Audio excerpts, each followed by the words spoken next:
Savitri silks చేనేత వస్త్రాల అద్భుత ప్రపంచం. సంప్రదాయం స్టైల్ ఒకే చోట. హాయ్ హలో నమస్తే, welcome back to our channel. నేను మీ వైషు. ఈ మధ్య కాలంలో ప్రతి ఒక్కరికి హెయిర్ ప్రాబ్లమ్స్ వస్తున్నాయి. గ్రే హెయిర్ వచ్చేసింది, చిన్న వయసులోనే గ్రే హెయిర్ వస్తుందంటే కలర్ వేసుకోవాలి, బయట దొరికే సింథటిక్ కలర్స్ అన్నీ వేస్తూ ఉంటారు. అది మన హెల్త్కి కానీ, మన బాడీకి కానీ, మన హెయిర్కి కానీ మంచిది కాదు అని అంటుంటారు. మరి దానికి రెమెడీ ఏంటి? మన వంటింట్లోనే, మన ఇంట్లోనే మనం చేసుకోగలిగిన రెమెడీస్ ఏమైనా ఉన్నాయా? ఈ విషయం గురించి మాట్లాడడానికి ఈరోజు నాతో పాటు వంటింటి వైద్యానికి కేర్ ఆఫ్ అడ్రస్గా ఉన్న మన చిట్టిబొట్ల మధుసూదన శర్మ గారు ఉన్నారు. సార్తో మాట్లాడదాం. Hello sir. హలో మా. నమస్తే. నమస్తే. బాగున్నారా? బాగున్నాను. మీరు ఎలా ఉన్నారు? చాలా బాగున్నాను సార్. సో 10th క్లాస్ పిల్లల నుంచే ఈ మధ్యకాలంలో గ్రే హెయిర్ వచ్చేయడం, జుట్టు ఊడిపోవడం, చిన్నప్పటి నుంచే జుట్టు మొత్తం పల్చగా అయిపోవడం, తెల్ల జుట్టు అయితే ఇంకా జుట్టు మొత్తం అదే ఉండి కనిపిస్తుందని సింథటిక్గా మనకి ఏదో కలర్స్ 2 నిమిషాల్లో బ్లాక్ అయిపోతుంది జుట్టు అని చెప్పేసి కలర్స్ అమ్మేస్తూ ఉంటారు. అవి వాడేసుకుంటూ ఉంటాం. అది మంచిది కాదు అంటుంటారు. మరి వంటింట్లోనే మన ఇంట్లో మనం చేసుకోదగిన రెమెడీస్ ఏమైనా ఉంటే చెప్తారా మాకు ఈరోజు? అంటే కోటున్నాయమ్మా. ఓకే. ఒకటి కాదు, కొన్ని వందలు వేలు దొరుకుతాయమ్మా. ఏమంటే వాటి మీద సదవగాహన కలిగి ఉండి వాటిని చక్కగా సద్వినియోగం చేసుకున్నట్లయితే ఎలాంటి సైడ్ ఎఫెక్ట్స్ లేకుండా అన్ని సైడ్ బెనిఫిట్స్తోనే క్షేమదాయకంగా ఆ సమస్య నుంచి బయటపడచ్చు. మీరు ఈ ప్రశ్న అడిగేసరికి చాలామంది నన్ను గమనిస్తుంటారు. సో మరి సారు హెయిర్స్ ఏదైనా బ్లాక్ చేసుకోవచ్చు కదా, హెయిర్స్ మంచి మెడిసిన్ వాడుకోవచ్చు కదా, హెయిర్ ఫాలింగ్ అయిపోయింది కదా, బాడీ హెడ్ వచ్చింది కదా అని చెప్పేసి జనరల్గా అమ్మా లోక భిన్నరుచి అని చెప్పేసి, సో సర్వసాధారణంగా దానికోసం అని చెప్పేసి అలాంటి వాళ్ళ క్లారిఫికేషన్ కోసం అని చెప్పేసి 2 మాటలు చెప్పేసి జస్ట్ మీరు అడిగిన టాపిక్లోకి వచ్చేస్తాను. సో కొంతమందిలో అనువంశికంగా మరి దాదాపు 40 సంవత్సరాలు 50 సంవత్సరాలు ఆ పై వయసు వచ్చే కొద్దీ క్రమక్రమంగా హెయిర్స్ ఫాల్ అవ్వడం జరుగుతుంటుంది. అది నాణ్యానికి ఒకవైపు. రెండోది ఏంటంటే దానికి తోడు వయోధర్మంలో భాగంగా, జీవధర్మంలో భాగంగా కొన్ని ఇతర కారణాల రీత్యా వెంట్రుకలు తెల్లబడడం కూడా జరుగుతుంటుంది. సో చిన్నపిల్లలలో చిన్న వయసు వాళ్లకు వెంట్రుకలు తెల్లబడితే అది అనారోగ్యం అని చెప్పుకోవచ్చు. కానీ మరి పెద్ద వయసు వాళ్లకు వెంట్రుకలు తెల్లబడడం అనేది అనారోగ్యం కాదు, ఒక సౌందర్యానికి సంబంధించిన ఇబ్బంది. అది సహజ ధర్మాలు, అవన్నీ దేహధర్మాలు. ఇప్పుడు ఒక వయసు వచ్చిన తర్వాత కంటికి సంబంధించినవి, చెవుకు సంబంధించినటువంటి, మెదడుకు సంబంధించిన సమస్యలు వస్తుంటాయి, కీళ్ళ నొప్పులకు సంబంధించిన సమస్యలు ఇలాంటివి వస్తుంటాయి కదమ్మా. సో నిద్ర సరిగా ఇట్లా వయసు వచ్చే కొద్దీ ఉన్న సమస్యల్లో భాగంగా దేహధర్మాల్లో భాగంగా వెంట్రుకలు కూడా తెల్లబడడం అనేది 100% మందిలో జరుగుతుంటుందమ్మా. అది ఎవరు మినహాయింపు కాదు, ఆడవాళ్ళు కానీ మగవాళ్ళు కానీ. సో నాకు పరిస్థితి వచ్చేసరికి నేను దీనికోసం అని చెప్పేసి చిన్నప్పటి నుంచి కూడా ప్రత్యేక శ్రద్ధ తీసుకున్న పద్ధతి లేదు. మా ఫ్యామిలీలో కూడా బాల్డ్ హెడ్ ఉంది, ప్లస్ సరే 50 సంవత్సరాలు ఇంచుమించు వచ్చినప్పటి నుంచి వైట్ హెయిర్ రావడం జరిగిందమ్మా. నేను దీనికోసం అని చెప్పేసి పెద్దగా హెయిర్ డైస్ వాడుకోవడం కానీ, లేకపోతే ఏదైనా న్యాచురల్ రెమెడీస్ వాడుకోవడం కానీ స్పెషల్ కేర్ తీసుకోలేదమ్మా. నాకు అవసరం లేదు, వాటి మీద ఆకాంక్ష లేదు, అభిప్రాయం కూడా లేదమ్మా, ఆసక్తి కూడా లేదు. సో గత 30-40 సంవత్సరాల నుంచి ఎంతోమందికి ఇప్పుడు నేను చెప్పినటువంటి రెమెడీస్ చాలా చక్కగా ఉపయోగకరం అవడం చేత మీరు మంచి ప్రశ్న అడిగారు కాబట్టి సదభిప్రాయంతో అందరికి ఉపయోగపడుతున్నటువంటి సదుద్దేశంతోనే రెమెడీ చెప్తున్నానమ్మా. ఇది వేలాది రూపాయలు, లక్షలాది రూపాయలు కాదు, సైడ్ ఎఫెక్ట్స్ ఉండవు, ప్రయత్నం చేయడంలో తప్పు లేదు. దీనికోసం అని చెప్పేసి, ఎందుకంటే ఈ రోజుల్లో ఏంటంటే కామెంట్స్ రూపంలో ఫస్ట్ ఉన్న కొంచెం నెగిటివ్ కామెంట్స్ వచ్చేసరికి మంచి వీడియో మిస్ అయిపోయి చాలామంది కూడా ఇలాంటి ఫార్ములాస్ మిస్ అవుతారు. ఆవేదనతోనే 2 మాటలు చెప్పడం జరుగుతుంది. కాబట్టి అంటే ఇష్టమైనటువంటి వాళ్ళు వాడుకోవచ్చు, లేనటువంటి వాళ్ళు స్కిప్ చేయొచ్చు, దాని అవసరం లేదు. పైపూత మంది ఇప్పుడు మనం చెప్పుకోబోయేది కూడా.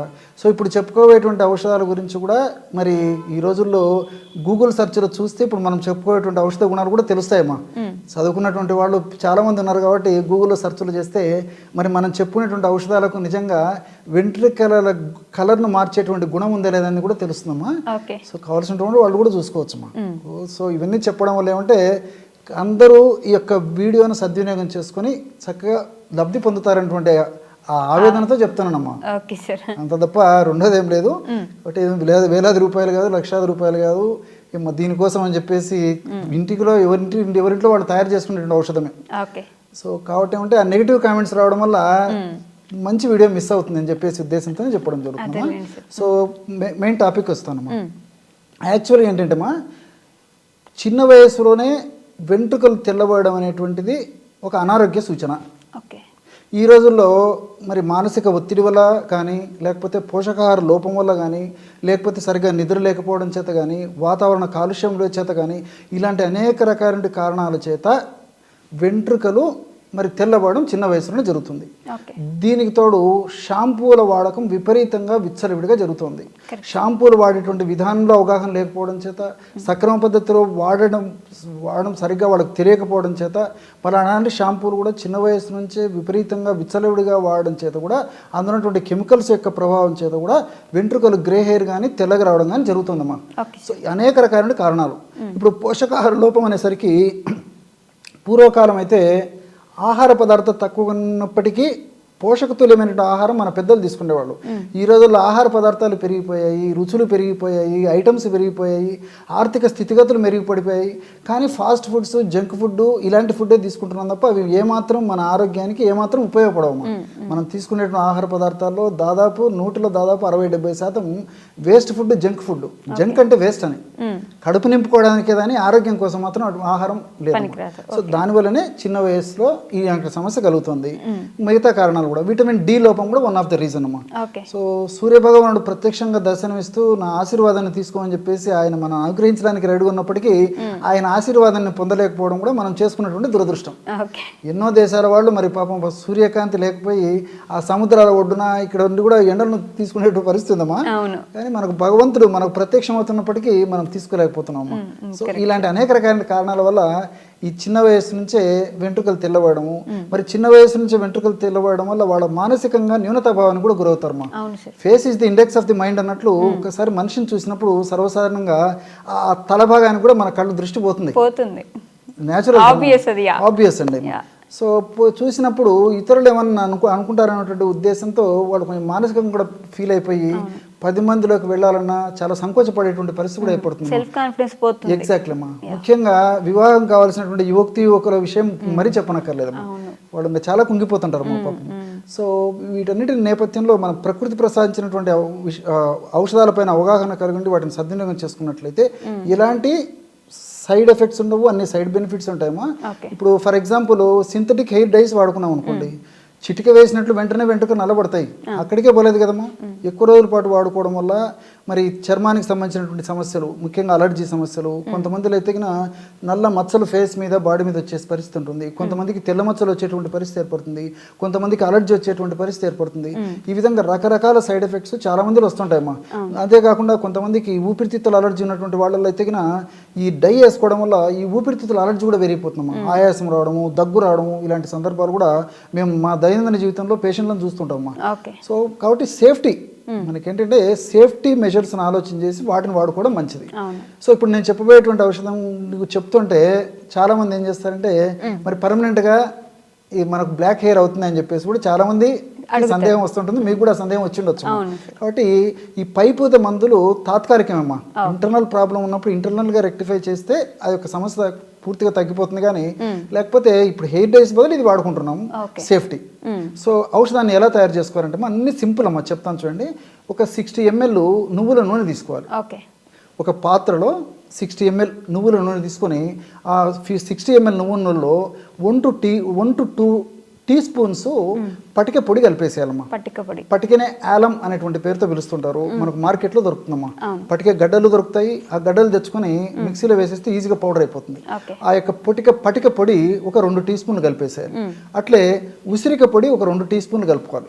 అంటే ఒక 20 grams, ఒక 10 grams, 2 teaspoons అంటే 10 to 20 grams కలుపుకోవచ్చు. 10 grams మాక్సిమం 20 grams కలుపుకోవచ్చు. అదేవిధంగా కలవంజి పౌడర్ 10 grams. ఇన్ జనరల్గా ఎక్కువ మంది పేషెంట్ సజెస్ట్ చేసేది ఏంటంటే కలంజి పౌడర్ 20 grams, ఉసిరిక పొడి 20 grams, అట్లే పటిక పొడి 5 to 10 grams కలుపుమని చెప్తుంటానమ్మా. సో పరిస్థితిని బట్టి ఆ యొక్క అవసరాన్ని బట్టి కలుపుకోవచ్చమ్మా. కాస్త ఏదైనా ఔషధం గట్టి పెడితే కొంచెం ఆయిల్ ఎక్కువ వేసుకుంటే సరిపోతుందమ్మా.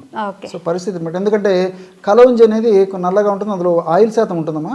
మనం మిక్సీలో వేసి పౌడర్ చేసినప్పుడు ఆ కలవంజిలో ఉన్నటువంటి ఈ యొక్క ఆయిల్ శాతం తగ్గినప్పుడు పౌడరు కొద్దిగా వేసినప్పటికీ గడ్డలాగా అయిపోతుంది అనమాట మనం ఔషధం తయారు చేసినప్పుడు. అలాంటప్పుడు ఆయిల్ ఎక్కువ వేయాల్సి వస్తుంది. కాబట్టి రేషియో అప్రాక్సిమేట్ ఈ పద్ధతిలో తయారు చేసుకుంటే సరిపోతుంది. ఈ పదార్థాలన్నీ బాగా కలపడం వల్ల బ్రహ్మాండమైనటువంటి ఈ తలకు సంబంధించినటువంటి హెయిర్ డై తయారైపోతుంది. ఈ విధంగా తయారు చేసుకొని ఉదయం పూటమా మొత్తం ఆ యొక్క డైని ఆ మెడిసిన్ మొత్తం అప్లై చేసేయాలి. మొత్తం స్కాల్ప్ భాగంలో, తర్వాత హెయిర్స్ కంతా అప్లై చేసేయాలమ్మా. ఆడవాళ్ళకి మరి హెయిర్స్ ఎక్కువ ఉంటాయి కాబట్టి నేను చెప్పినటువంటి పద్ధతిలో ఔషధాన్ని ఎక్కువ ప్రమాణంలో తయారు చేసుకొని వాడుకోవాలి. కాబట్టి మరి మగవాళ్ళకి తక్కువ ఉంటాయి కాబట్టి ఇది సరిపోతుంది. ఆడవాళ్ళు ఇంకా ఇదే రేషియోలో ఎక్కువ తయారు చేసుకుంటే సరిపోతుంది. సో ఈ విధంగా తలకంతా అప్లై చేసేసి ఒక 1 hour 2 hours ఉన్న తర్వాత జస్ట్ ప్లెయిన్ వాటర్తో కడిగేసేయాలమ్మా. నెక్స్ట్ డే మైల్డ్ షాంపూతో స్నానం చేసేయాలి, గోరువెచ్చని నీళ్ళతో స్నానం చేయాలి. ఈ విధంగా సమస్య తీవ్రంగా ఉంటే వారంలో 2 సార్లు వాడుకోవచ్చుమా. సమస్య తీవ్రత తగ్గే కొద్దీ మరి 10 రోజులకు ఒకసారి కానీ, అదేవిధంగా 15 రోజులకు ఒకసారి కానీ ఈ విధంగా క్రమంగా తగ్గించుకుంటూ వాడుకోవచ్చు. తర్వాత మెయింటెనెన్స్ గా కావాలంటే నెలకు ఒకసారి వాడుకున్నా సరిపోతుంది. దీనికి సైడ్ ఎఫెక్ట్స్ ఏమి ఉండవు? అన్ని సైడ్ బెనిఫిట్స్ ఉంటాయమ్మా. ఇంకోటి ఏంటంటే ఇప్పుడు ఈ పద్ధతిలో వాడుకోవడం వల్ల హెయిర్ ఫాలింగ్ ఉండదు. దీంతో పాటు ఏమంటే వెంట్రుకలు త్వరగా నిరవకుండా ఉండేందుకు పరిస్థితి ఏర్పడుతుంది. అంతేకాకుండా ఈ పటికలో ఉన్నటువంటి కొన్ని రసాయన పదార్థాలు pH వాల్యూని మెయింటైన్ చేస్తాయమ్మా. అంటే pH సమతుల్యంగా ఉన్నప్పుడే ఈ చర్మం కూడా కాంతివంతంగా ఆరోగ్యకరంగా ఉంటుంది అనమాట. లేకపోతే పేలు రావడం కానీ, తర్వాత ఈ చర్మానికి సంబంధించినటువంటి ఈ యొక్క అనారోగ్యాలు రావడం కానీ, డాండ్రఫ్ లాంటి సమస్యలు కావడం జరుగుతుంటుందమ్మా. సో పటిక వాడుకోవడం వల్ల పటిక వెంట్రుక రంగును మార్చడమే కాకుండా pH వాల్యూను ఎక్కువగా పెంచడం చేత చర్మానికి సో ఈ యొక్క చర్మం యొక్క కాంతిని కూడా ఇమిడింపజేసి చర్మ ఆరోగ్యాన్ని కూడా కాపాడుతున్నామా. సో దానివల్ల ఆ యొక్క ప్రభావం చేత వెంట్రుకలు కూడా ఆరోగ్యంగా ఉంటాయి. అదేవిధంగా వెంట్రుక కుదుళ్లను దృఢపరిచేందుకు ఉపయోగపడుతుంది ఈ పటిక. దీంతో పాటు ఉసిరిక సి విటమిన్ ఎక్కువగా ఉంటుందమ్మా. దీంతో పాటు ఎలాజిక్ యాసిడ్, అదేవిధంగా ఇలాంటి కొన్ని కెఫిక్ యాసిడ్, క్యాంఫరాలు ఇవన్నీ కూడా ప్రత్యక్షంగా పరోక్షంగా వెంట్రుకలు పెరిగేందుకు ఉపయోగపడతాయి. వెంట్రుకలు త్వరగా తెల్లబడకుండా, అదేవిధంగా గ్రే హెయిర్కి మారకుండా కూడా ఉపయోగపడతాయమ్మా. కలవంజిలో ఉన్నటువంటి ఈ లినోలిక్ యాసిడ్ అనేటువంటి రసాయన పదార్థాలు మెలనిన్ అనేటువంటి రంజక పదార్థం త్వరగా తగ్గకుండా ఈ యొక్క కలంజిన్లో ఉన్నటువంటి యొక్క రసాయన పదార్థం ఉపయోగపడుతుంది. ఈ వెంట్రుక రంగు నలుపు రంగు ఉందంటే మెలనిన్ అనేటువంటి రంజక పదార్థం యొక్క ప్రభావం చేత నలుపు రంగు వస్తుంది. ఆ రంజక పదార్థాన్ని త్వరగా తగ్గించకుండా ఉండేందుకు ఈ కలంజిలో ఉన్నటువంటి లినోలిక్ యాసిడ్ ఉపయోగపడుతుంది. అదేవిధంగా నువ్వుల్లో ఉన్నటువంటి ఈ లినోలిన్స్, లిగ్నాన్స్ ఇవన్నీ కూడా ప్రత్యక్షంగా పరోక్షంగా వెంట్రుకల పెరుగుదలకి, వెంట్రుకల కుదుళ్ళు బాగా ఉండేందుకు, గట్టిగా దృఢంగా ఉండేందుకు ఈ నువ్వుల్లోనే ఉపయోగపడుతున్నామా. సో ఈ విధంగా మల్టిపుల్ బెనిఫిట్స్ ఈ యొక్క ఫార్ములాలో ఉంటాయి కాబట్టి క్షేమదాయకంగా వాడుకోవచ్చు. దీర్ఘకాలం పాటు వాడినప్పటికీ అన్ని మల్టిపుల్ బెనిఫిట్స్ ఉంటాయి. చిన్నపిల్లల నుంచి పెద్దల వరకు అందరూ వాడుకోదగ్గ దివ్యమైనటువంటి హెయిర్ డై ఏదంటే ఇదమ్మా. సో మనం ఆల్రెడీ మాట్లాడిన వీడియోలో మీరు హెయిర్ గురించి మాట్లాడినప్పుడు తాత్కాలికమైన పరిష్కారం హెయిర్ డై నేను ఇస్తాను, దానికి ఎలాంటి ఇబ్బందులు ఉండవు, సైడ్ ఎఫెక్ట్స్ ఉండవు అని చెప్పారు. మరి తాత్కాలికంగా కాకుండా పూర్తిగా అసలు అలాంటి ప్రాబ్లమే లేకుండా పూర్తిగా వెళ్ళిపోవాలి అంటే లోపల ఉన్నది క్లియర్ అవ్వాలి అని చెప్పారు కదా, మరి ఎలా అవుతుంది సార్ అది? ఇది చాలా మంచి ప్రశ్న వేశారమ్మా. Prevention is better than cure. Yeah, సమస్య వచ్చేదానికంటే ముందే రాకుండా జాగ్రత్త పడడం చాలా మంచిదమ్మా. సరే, అవగాహన లోపంతోనూ, ఆరోగ్య స్పృహ సరిగ్గా లేకపోవడం చేతనో, తెలియక చేసినటువంటి తప్పుల వలనో మరి సమస్య వచ్చినప్పటికీ సమస్య నుంచి త్వరగా బయటపడడం చాలా ముఖ్యం. సో మీరు అడిగినట్లు గత వీడియోలో ఈ వైట్ హెయిర్కి సంబంధించినటువంటి మంచి హెయిర్ డై గురించి చెప్పాను. అందరూ వాడుకోదగ్గ మంచి హెయిర్ డై మాది, ఈజీగా తయారు చేసుకోదగ్గదే చెప్పాము. సో ఇంటర్నల్ ప్రాబ్లం ఉన్నప్పుడే మరి చిన్న వయసులో ఈ యొక్క వెంట్రుకలు పెరుగుదలకు సంబంధించినటువంటి కానీ, లేకపోతే వెంట్రుకలు మరి తెల్లబడడం కానీ ఇలాంటివన్నీ జరుగుతుంటాయమ్మా. సర్వసాధారణంగా ఒక వయస్సు వచ్చిన తర్వాత వెంట్రుకలు క్రమక్రమంగా తగ్గిపోవడం కానీ, రాలిపోవడం కానీ, అనువంశికంగా నా బోటి వాళ్ళు ఉన్నట్లయితే బాల్డ్ హెడ్ రావడం కానీ జరుగుతుందమ్మా. నాకు అనువంశికం. సో పెద్దలకు ఈ పద్ధతి ఉండడం చేత జెనెటికల్ అనువంశికం ఉన్నప్పుడు దాన్ని మనం చేయదగింది ఏం లేదమ్మా. సో ఈ విషయం నాకు ముందే ఒక 10-15 సంవత్సరాల ముందే తెలిసింటే ఇంకొక 5-10 సంవత్సరాలు కొంచెం పోస్ట్ పోన్ చేసేటువంటి పరిస్థితి ఏర్పడింది. సో పుణ్యకాలం గడిచిపోయింది కాబట్టి ఈ వయసులో నేను చేయదగింది ఏం లేదమ్మా. సో వీటి మీద అవగాహన వచ్చిన తర్వాత ఇట్లాంటి తెలుసుకునేసరికి పుణ్యకాలం గడిచిపోయింది. సో కాబట్టి ఇప్పుడు దీనికోసం అని చెప్పేసి ఇప్పుడు నా ఒకటి వాళ్ళు ఎవరన్నా సౌందర్య ఆకాంక్ష ఉండి, సౌందర్య పిపాస ఉండి, మరి వయసున్నటువంటి వాళ్ళు కూడా తమ సౌందర్యం వినుడింపజేసేందుకు కావాలనుకుంటే ఇప్పుడు మనం చెప్పుకోబెట్టిన ఔషధం వాడుకోవచ్చు. ఇప్పుడు నేనైతే ఎలాంటి ఔషధం వాడలేదు, వాడబోను, ఇంతవరకు నాకు పరిస్థితి రాలేదు, వాటి మీద ఆకాంక్ష లేదమ్మా. సో మంచి మెడిసిన్ అయితే చెప్తాను. ఒకవేళ అలాగే ఏదంటే నేను ఏదో విగ్గు పెట్టుకోవడం కానీ, లేకపోతే మరి ఇంకోటి ఏదైనా పెట్టుకోవడం కానీ, ట్రాన్స్ప్లాంటేషన్ కానీ చేయించుకునే పరిస్థితి ఉండదుమా. నాకు వాటి మీద ఆకాంక్ష కూడా లేదు కాబట్టి ఎంతో మంది వాడి చక్కటి ఫలితాలు ఇచ్చినటువంటి ఫార్ములాని మళ్ళీ చెప్తున్నాను. మరి ఎవరికైనా సందేహం ఉన్నటువంటి వాడు గూగుల్ సెర్చ్లో చూస్తే ఈ యొక్క ఔషధ గుణాలు తెలిస్తే వాళ్ళకి కూడా కాన్ఫిడెన్స్ వస్తామా. కాబట్టి ఇలాంటి వాటి వల్ల నెగిటివ్ కామెంట్స్ ఏర్పడడం వల్ల మంచి వీడియోని చాలామంది మిస్ అవుతారమ్మా. కాబట్టి మరి వేలాది రూపాయలు అయ్యేటువంటి మెడిసిన్ అయితే కాదు, చాలా త్వరగా ఈజీగా తయారు చేసుకోవచ్చు, అందరూ వాడుకోదగ్గ ఔషధము. ప్రయత్నం చేయడంలో తప్పులేదమ్మా. Okay sir. సో ఆ యొక్క ఫార్ములా చెప్తానమ్మా. కేవలం 4 పదార్థాలమ్మా. ఉసిరిక, బావంచాలు, స్వచ్ఛమైనటువంటి తేనె, ఓకే, స్వచ్ఛమైనటువంటి ఆవు నెయ్యి. ఓకే, ఆవు నెయ్యి, తేనె, ఉసిరిక, బావంచాలు, అంతేమ్మా. కేవలం ఈ 4 పదార్థాలే. ఎలా సార్ చెప్తానమ్మా. ఉసిరిక పొడి ఒక 200 గ్రాములు తీసుకోవాలమ్మా. Okay, 200 grams. ఆమ్లా పౌడర్ అనేటువంటి పేరుతో మనకు మార్కెట్లో దొరుకుతుంది. సో లేదంటే మనం ఉసిరిక తయారు చేసుకోవచ్చమ్మా, ఈజీ. సో లేదంటే మంచి పౌడర్ కూడా మనకు మార్కెట్లో దొరుకుతుంది. ఒక ఉసిరిక పొడి 200 గ్రాములు. Okay sir. రెండవ పదార్థంగా బావంచాలు. బావంచాలని జస్ట్ ఒక 25 గ్రామ్స్ తీసుకోవాలమ్మా. అంటే బావంచాలను తెచ్చుకొని శుభ్రం చేసేసి మిక్సీలో వేసేస్తే ఈజీగా పౌడర్ అయిపోతుంది. 25 గ్రామ్స్ బావంచాల పొడి అందులో కలిపేసేయాలి. అందులో 100 ml స్వచ్ఛమైనటువంటి తేనె కలిపేసేయాలి. 200 ml స్వచ్ఛమైనటువంటి ఆవు నెయ్యి కలుపుకోవాలి. ఒకవేళ ఆవు నెయ్యి దొరకకపోతే స్వచ్ఛమైనటువంటి గేదె నెయ్యి కూడా కలుపుకోవచ్చు. ఆవు నెయ్యి మంచిది, లేని పక్షంలో గేదె నెయ్యిని కలుపుకోవచ్చు. ఈ 4 పదార్థాలు కలపడం వల్ల బ్రహ్మాండమైనటువంటి హెయిర్స్ను ప్రొటెక్ట్ చేసేటువంటి, వెంట్రుకల సౌందర్యాన్ని కాపాడేటువంటి, వెంట్రుకల పెరుగుదలకు చక్కగా ఉపయోగపడేటువంటి ఔషధం, ఒక తీయటి ఫామ్లో ఉండేటువంటి ఔషధం తయారైపోతుంది. చిన్నపిల్లల నుంచి పెద్దల వరకు చాలా ఉత్సాహంగా, ఇంట్రెస్ట్గా, మరి దాని మీద కోరిక మేరకు తినేటువంటి పరిస్థితి ఉంటుందమ్మా. అలా ఉంటుంది అనమాట. అది కన్వీనియంట్గా ఉంటుంది. సో దీన్ని ఏం చేయాలంటే మామూలుగా మరీ చిన్న పిల్లలు అయితే, ఉదాహరణకి 7 సంవత్సరాలు, 8 సంవత్సరాలు, 10 సంవత్సరాలు ఇలాంటి పిల్లలు అయితే ఒక 1/2 టీ స్పూన్ ఉదయము, 1/2 టీ స్పూన్ సాయంత్రం చప్పరించేసి ఒక కప్పు పాలు తాగితే సరిపోతుందమ్మా. 10-15 సంవత్సరాలు దాటినటువంటి వాళ్ళందరూ కూడా ఇంచుమించు 1/2 టీ స్పూన్ వరకు మ్యాక్సిమం అమ్మా. ఉదయం పూట ఆహారం ముందు కానీ తర్వాత కానీ, 1/2 అవర్ ముందు కానీ, ఆహారం 1/2 అవర్ తర్వాత కానీ, అదేవిధంగా రాత్రి పూట కూడా 1/2 అవర్ ముందు కానీ, 1/2 అవర్ తర్వాత కానీ, లేకపోతే రాత్రి పడుకుంటప్పుడు కానీ, ఎప్పుడైనా పర్లేదమ్మా. 1/2 టీ స్పూన్ వరకు మ్యాక్సిమం చప్పరించేసేసి ఒక కప్పు గోరువెచ్చని పాలు తాగుతున్నారు. ఈ విధంగా క్రమం తప్పకుండా రోజు చేయడం వల్ల వెంట్రుకల పెరుగుదల ద్విగుణీకృతంగా ఉంటుంది. అదేవిధంగా వెంట్రుకలు చిన్న వయసులోనే మరి తెల్లబడకుండా, గ్రే హెయిర్గా మారకుండా ఉంటాయి. దీంతో పాటు వెంట్రుకలకు సంబంధించినటువంటి జబ్బులు రాకుండా ఉంటాయి, డాండ్రఫ్ లాంటి సమస్యలు రాకుండా ఉంటాయి. అదేవిధంగా కొంతమందిలో దేహ తత్వాన్ని బట్టి కూడా కొంతమందికి పేలు విపరీతంగా వస్తుంటాయి. ఆ పేలు ఇలాంటి సమస్యలు రాకుండా ఉంటాయి. ఇలా మల్టిపుల్ బెనిఫిట్స్ కూడా ఈ యొక్క ఔషధం వల్ల ఉంటాయమ్మా. నేను ఇంతకుముందే వీడియోలో కూడా చెప్పడం జరిగిందమ్మా. ఈ యొక్క వెంట్రుకలు రాలడం కానీ, వెంట్రుకలు గ్రే హెయిర్కి రావడం కానీ కారణాలు ఏంటంటే పోషకాహార లోపం కూడా ఒక కారణం.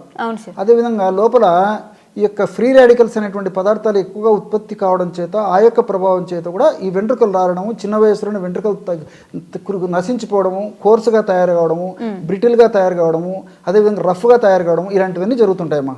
సో మరి యాంటీ ఆక్సిడెంట్స్ లోపల ఫ్రీ రాడికల్స్ అనేటువంటి పదార్థాలు మన బాడీలో హానికారకమైన పదార్థాలు మానసిక కారణాల వల్ల కానీ, తీసుకునే ఆహారం వల్ల కానీ, అదేవిధంగా మరి ఎన్విరాన్మెంటల్ ఫ్యాక్టర్స్ అంటే వాతావరణ కాలుష్యం వల్ల కానీ, ఎలాగైనా మన దేహంలో మాత్రం కొన్ని చెడు పదార్థాలు తయారై ఆ యొక్క పదార్థాల ప్రభావం చేతనే చిన్న వయసులో వెంట్రుకలకు సంబంధించిన సమస్యలు వస్తున్నాయి అన్నమాట. సో ఇది బెస్ట్ యాంటీ ఆక్సిడెంట్గా పనిచేస్తుందమ్మా. ఏది? ఉసిరి. దీంతో పాటు ఉసిరిలో సి విటమిన్ బ్రహ్మాండంగా ఉందమ్మా, మీకు ప్రత్యేకంగా చెప్పనక్కర్లేదు. సో సి విటమిన్ అనేటువంటి పదార్థాలు వాడినప్పుడు మనకు బాడీ వ్యాధి నిరోధక శక్తి పెరుగుతుంది. వ్యాధి నిరోధక శక్తి, రెసిస్టెన్స్ పవర్, ఇమ్యూనిటీ పవర్ ఎప్పుడైతే పెరుగుతుందో అప్పుడు న్యాచురల్గా చిన్న చితక సమస్యలు రాకుండా ఉంటాయి. అదేవిధంగా దాని యొక్క ప్రభావం చేత కూడా వెంట్రుకల కుదుళ్ళు కూడా దృఢంగా, గట్టిగా, సౌష్టంగా ఉండేదానికి అవకాశం ఉంటుందమ్మా. ఈ ఉసిరికలో ఎలాజిక్ యాసిడ్, కెఫిక్ యాసిడ్, క్యాంఫరాలు ఇలాంటి అనేక రకాలైన రసాయన పదార్థాలు కూడా వెంట్రుకలను త్వరగా తెల్లబడనేయకుండా కాపాడేటువంటి గుణాలు కూడా దీనికి ఉన్నాయమ్మా. దీంతో పాటు బావంచాల్లో బాకుచినాలు అనేటువంటి రసాయన పదార్థము, బాకుచియాలు అనేటువంటి రసాయన పదార్థము, ఈ యొక్క రసాయన పదార్థాలు ఏంటంటే మెలనిన్ అనేటువంటి పిగ్మెంట్ను బాగా పెంచుతాయమ్మా. వెంట్రుక తయారైందంటే మెలనిన్ అనేటువంటి పిగ్మెంట్ ప్రభావం చేతనే వెంట్రుక నల్లగా ఉంటుందమ్మా. మెలనిన్ పిగ్మెంట్ తగ్గిపోతే వెంట్రుక తెల్లగా అయిపోతుంది, లేదా గోధుమ రంగులోకి వచ్చేస్తుంది, కలర్ మారుతుంది. సో మెలనిన్ అనేటువంటి పిగ్మెంట్ను పెంచేందుకు బావంచారు కూడా ఉపయోగపడుతుంది. బావంచారమ్మా చాలా సువాసన భరితంగా ఉంటాయమ్మా. హెయిర్ ఆయిల్స్ లో ఎక్కువగా వాడుతుంటారమ్మా, సున్ని పిండిలో వాడుతుంటారు, మనకు మార్కెట్ లో దొరుకుతాయి. చాలా సువాసన భరితంగా ఉంటాయమ్మా. కొన్ని చర్మ వ్యాధులు కూడా వాడుతుంటారు, రక్త శుద్ధిగా కూడా వాడుతుంటారమ్మా. అది బావంచాలు. అదేవిధంగా తేనెలో ఉన్నటువంటి అనేక రకాలైన పోషకాంశాలమ్మా. ఇందులో ఐరన్ ఉంది, తర్వాత కాల్షియం ఉంది, మెగ్నీషియం ఉంది, ఫాస్ఫరస్ ఉంది, చక్కటి మన దేహానికి ఉపయోగపడే అనేక రకాల మంచి మంచి షుగర్స్ ఉన్నాయి. ఇవన్నీ కూడా మరి పోషకభరితంగా ఉండి పోషకాహార లోపం వల్ల కలిగేటువంటి ఇలాంటి సమస్యలను తగ్గించేందుకు ఈ యొక్క తేనె చాలా చక్కగా ఉపయోగపడుతుంది. ఇంకొకటి ఏంటంటే ఈ తేనె, మంచి తేనె వాడుకోవడం వల్ల మన జీర్ణ వ్యవస్థలో మన దేహానికి ఉపయోగపడేటువంటి మంచి బ్యాక్టీరియాను విపరీతంగా వృద్ధి చెందింపజేస్తుందమ్మా. గట్ బ్యాక్టీరియా ఎప్పుడైతే బాగా వృద్ధి చెందిందో ఆ యొక్క ప్రభావం వెంట్రుకల మీద ఉండి వెంట్రుకలు కూడా నిగనిగలాడుతూ సౌందర్యవంతంగా కోమలంగా ఉండడానికి అవకాశం ఏర్పడుతూ ఉంటుందన్నమాట. అట్లే నెయ్యిలో విటమిన్ ఈ ఉంది, తర్వాత కొన్ని రకాలైనటువంటి ఈ యాసిడ్స్ కొన్ని ఉన్నాయి, అదేవిధంగా కొన్ని రకాలైన పోషక పదార్థాలు, కాల్షియము ఇలాంటివన్నీ ఉన్నాయి. సో ఇవన్నీ కూడా ప్రత్యక్షంగా పరోక్షంగా వెంట్రుకల కుదుళ్లను గట్టిపరచడమే కాకుండా వెంట్రుకలు త్వరగా మెత్తబడకుండా ఊడిపోకుండా ఉండేందుకు చాలా చక్కగా ఉపయోగపడతాయి. అదేవిధంగా వెంట్రుకలు సౌందర్యవంతంగా కోమలంగా కాంతివంతంగా నిగనిగలాడుతూ ఉండేదానికి ఉపయోగపడతాయమ్మా. సో ఇవన్నీ కూడా మల్టిపుల్గా మనం తయారు చేసి వాడుకుంటున్నాం కాబట్టి ఇవన్నీ మల్టిపుల్ బెనిఫిట్స్ ఉంటాయి, ఎలాంటి సైడ్ ఎఫెక్ట్స్ ఉండవు. దీర్ఘకాలం పాటు వాడినప్పటికీ అన్నీ మనకు మేలే జరుగుతాయి. కానీ ఇక్కడ మీరు గుర్తుంచుకోవాల్సింది ఏంటంటే షుగర్ వ్యాధి మరీ ఎక్కువ ఉన్నటువంటి వాళ్ళు కానీ, లేకపోతే ఏదైనా వెయిట్ ఎక్కువ ఉన్నటువంటి వాళ్ళు కానీ, అట్లే విధంగా కొలెస్ట్రాల్ సమస్యలు ఎక్కువ ఉన్నటువంటి వాళ్ళు, వీళ్ళు మినహాయించి మిగతా వాళ్ళందరూ కూడా ఇది వాడుకోవచ్చమ్మా. వీళ్ళు వాడుకోవాలంటే వైద్యుల సలహా అవసరం అవుతుంది. Okay sir, thank you. ఓకేమ్మా.